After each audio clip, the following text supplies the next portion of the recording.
Hello viewers, இதுதான் உங்கள் சட்டம் யாருக்காக சேனல். நம்மளோட வீடியோ எதை பற்றினதுன்னா, சட்டம் லவ் ஃபெயிலியர்னால சூசைட் பண்ண ரீசனாக இருந்தவங்களுக்கு எப்படி பனிஷ் பண்ணுறது தான் இந்த நிகழ்வு ஒரு வழக்காகவே உயர்நீதிமன்றம் முன்னாடி தொடுக்கிறாங்க. இதோட பொருண்மை அப்படி சொல்லி பார்த்தோன்னா, ஒரு பையனும் பொண்ணும் 9 இயர்ஸாக லவ் பண்ணிட்டு வராங்க.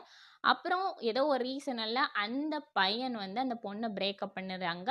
இந்த மன உளைச்சல் தாங்காமல் அந்த பொண்ணும் சூசைட் பண்ணிக்கிறாங்க. இதுக்காக அந்த பேரண்ட்ஸ் தற்கொலைக்கு தூண்டுதல், அதாவது அபட்மெண்ட் ஆஃப் சூசைட் அப்படின்ற செக்ஷன் பிஎன்எஸ் 108 கீழே அந்த பையன் மேலே வழக்கு தொடுக்கிறாங்க. இதுக்காக பனிஷ்மெண்ட் எவ்வளோ அப்படின்னு சொல்லி பார்த்துட்டோன்னா 10 இயர்ஸ் 10 வருடங்கள் வரை சிறை தண்டனை நீட்டிக்கப்படலாம். அண்ட் ஃபைனும் சம்டைம்ஸ் சேர்த்தே கொடுக்குறாங்க. ஓகே, இந்த மாதிரி தற்கொலை லவ் ஃபெயிலியர்னால தற்கொலை பண்ணுறது சரியா அப்படின்னு சொல்லி சிந்திச்சோன்னா எல்லாருக்குமே ரொம்ப நல்லாவே தெரியும் இது கண்டிப்பாக தப்பு தான். உங்களை வேணான்னு சொல்லி ஒருத்தவங்க கழட்டி விட்றாங்கன்னா, நீங்கள் சூசைட் பண்ணுறனால அதில் அவங்க என்ன நினச்சி வருத்தப்பட போகிறாங்களா?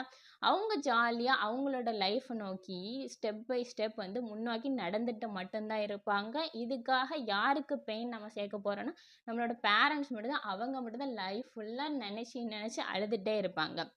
ஸோ இந்த மாதிரி உங்களை ஒருத்தவங்க வேணான்னு சொல்லிட்டாங்கன்னா, நீங்களும் சின்ன சர்க்கிளில் வராமல் ஒயிட் பெர்ஸ்பெக்டிவில் திங்க் பண்ணுங்கள். உங்களை வேணான்னு சொல்கிறவங்கள ஏன் வேணான்னு சொல்கிறோம் அப்படின்னு சிந்திக்கிற அளவு உங்களோட லைஃப்பில் அச்சீவ் பண்ணி காமிங்க.